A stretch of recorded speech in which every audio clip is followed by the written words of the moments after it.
My wife returned glowing from a luxury girls trip until I discovered the baby wasn't mine. My wife adored appearances. Every cushion in the house had to match. Every dinner party needed expensive candles and imported cheese. Whenever guests arrived, she transformed into the perfect hostess, smiling so brightly that nobody noticed how cold she became once the front door closed.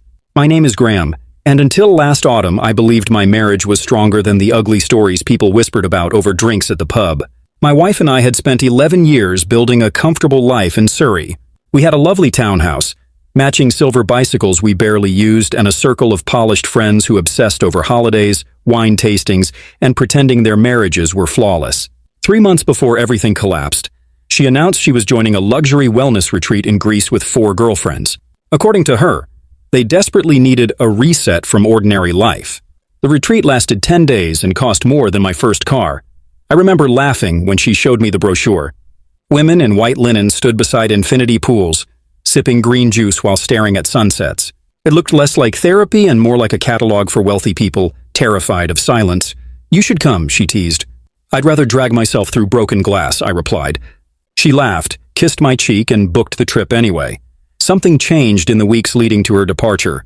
She guarded her phone like a state secret. Messages arrived late at night, followed by tiny smiles she tried to hide. Once I walked into the kitchen unexpectedly and saw her quickly turning her screen face down. "Who keeps you so entertained?" I joked. "Nobody important," she answered too quickly. That should have been enough warning. But trust makes fools of decent men. The morning she left, her best friend arrived in a black chauffeur-driven car. The woman wore oversized sunglasses despite the miserable rain and kept checking her lipstick in the mirror. Her husband sat behind the wheel. He was one of those charming finance types who could sell misery as luxury. Perfect suits, white teeth, always touching people lightly on the shoulder while speaking. When he shook my hand goodbye, his smile lingered too long. "Look after yourself while the ladies escape reality," he said. I still remember the strange feeling in my stomach as the car disappeared down our street. The first few days were peaceful. I ordered takeaway curries, watched football, and enjoyed the silence. Then the anonymous message arrived. It came from a private account on social media. No profile picture, no name. "Your wife is not behaving like a married woman." Attached were 2 photographs. The first showed my wife beside the hotel pool wearing a tiny white dress I had never seen before. The second froze my blood. She sat at a candle-lit table beside her friend's husband, his hand resting openly on her thigh. I stared at the images for nearly an hour, convincing myself they meant nothing. Friends could have dinner together, people touched casually abroad. Yet deep down, something dark and ancient told me the truth immediately. When she phoned later that evening, I said nothing. "How's rainy England?" she asked cheerfully. "Quiet," I answered. "You miss me?" "Of course." Meanwhile, I saved the photographs into a hidden folder and began paying attention. Over the next week, more messages arrived. Videos this time. Grainy clips of my wife slipping away from group dinners with the same man. A recording of them laughing drunkenly on a hotel balcony after midnight. Then came the final piece. A blurry image through a corridor window showing them kissing outside a suite. I stopped sleeping after that. The betrayal itself hurt terribly, but another detail consumed me. Her best friend had no idea. The poor woman spent years bragging about her perfect husband, while my wife smiled beside her, like a snake hiding in flowers. When my wife returned home, she swept through the front door carrying designer shopping bags and smelling of expensive perfume. She looked sun-kissed and radiant. "You wouldn't believe how transformative this retreat was," she declared. I kissed her lightly and helped carry her luggage upstairs.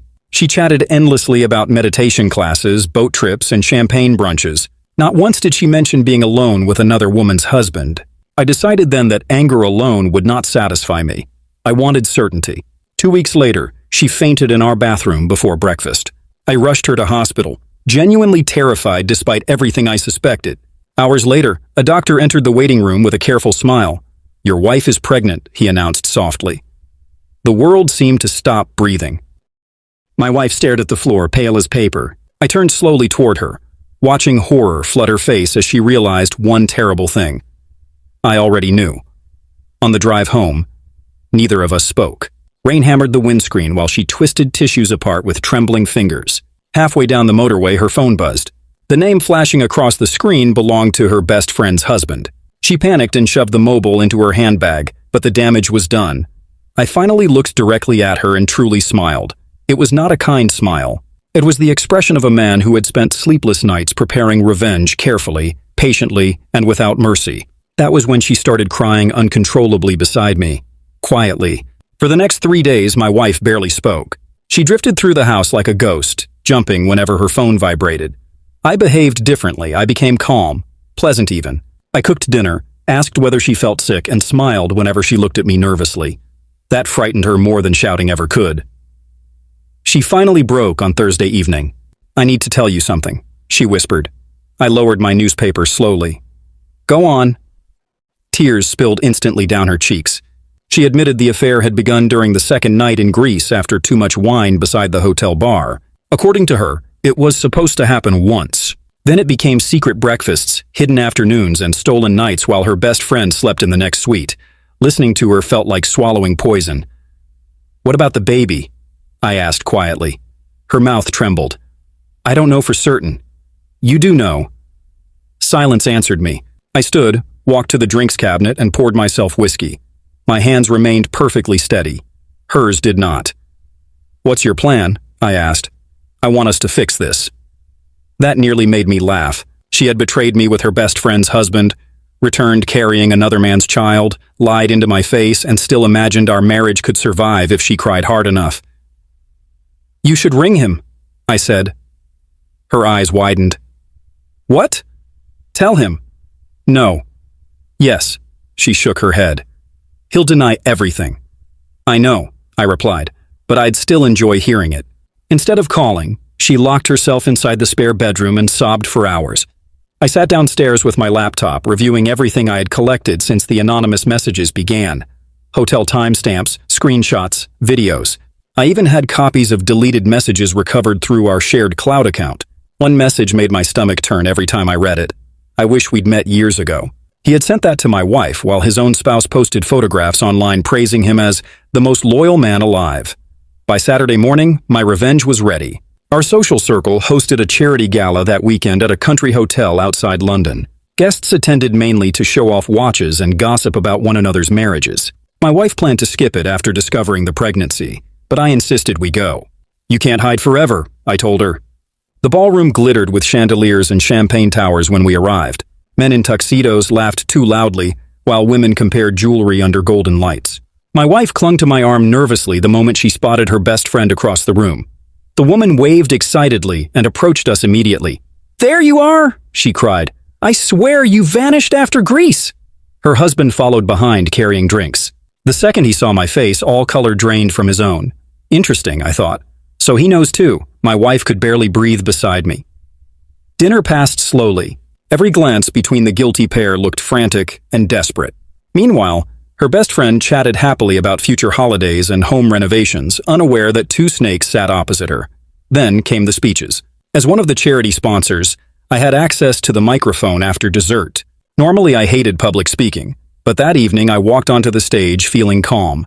I thanked everyone for attending. I made a few harmless jokes. Guests laughed politely. Then I lifted my glass toward my wife. "I'd also like to thank my darling spouse," I said warmly. Her recent retreat in Greece clearly changed her life forever. Uneasy chuckles spread around the room. My wife's face turned white. I continued smiling. In fact, the retreat was so transformative that she returned pregnant by her best friend's husband. The silence that followed felt enormous. A fork clattered onto the floor somewhere behind me. Her best friend stared at me blankly for several seconds before slowly turning toward her husband. He immediately began stammering nonsense about misunderstandings and private conversations. My wife burst into tears. But I was not finished. I nodded toward the projector screen behind the stage. Photographs appeared. Poolside drinks. Balcony kisses. Time-stamped hotel footage. Gasps exploded across the ballroom. Someone muttered, "Hell." Her best friend looked ill as image after image destroyed her marriage in front of hundreds of people. Then she stood suddenly and slapped her husband so hard his chair tipped sideways. My wife rushed toward her, babbling apologies, but the woman screamed at her to stay away. I stepped off stage calmly, while chaos consumed the room behind me. Outside the hotel, cold night air filled my lungs. For the first time in months, I felt able to breathe. A few minutes later, my wife stumbled through the entrance crying hysterically. "How could you humiliate me like that?" she screamed. I stared at her in disbelief. "You destroyed 2 marriages. I answered. And you're worried about humiliation? She collapsed against a stone pillar, shaking. I made a mistake. No, I said quietly. You made choices. Her phone began ringing again. The caller was the other man. She looked at the screen helplessly while tears soaked her makeup. Answer it, I told her. She did. The moment she lifted the phone to her ear, furious shouting exploded from the speaker loudly enough for both of us to hear. His life had detonated too. Good, I thought. Absolutely good. She thought the affair stayed buried in Greece until one brutal night exposed everything publicly.